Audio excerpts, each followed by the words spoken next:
Hey guys, let's try this. Magandang araw Pilipinas, magandang araw Mega Manila. Ako si Solen de la Isla, hatid ang pinakahuling balita sa oras na ito. Nag-anunsyo ang kagawaran ng edukasyon ng malaking pagbabago sa wikang panturo para sa mga batang mag-aaral. Sa ilalim ng DepEd Order No. 20, inaatasan ng mga paaralan na gumamit ng Ingles at Filipino sa pagtuturo sa mga mag-aaral mula kindergarten hanggang grade 3. Naaayon ang pagbabagong ito sa Republic Act 12027 na opisyal na nagtatapos sa mandatoryong paggamit ng mother tongue sa Key Stage 1.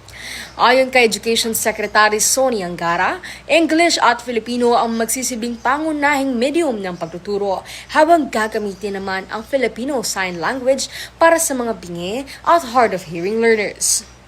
Sa kabila ng pagbabago, gagamitin pa rin ang mga pangrehiyong wika bilang pantulong sa paglipat ng mga mag-aaral sa iba't ibang wika gamit ang paraang tinatawag na translanguaging. Nilalayo ng hakbang na ito na pahusayan ang literacy at comprehension habang tinitiyak ang inclusivity at mas maayos na pag-unlad ng wika para sa lahat ng uri ng mga mag-aaral. At iyan ang balita sa oras na ito. Magandang araw!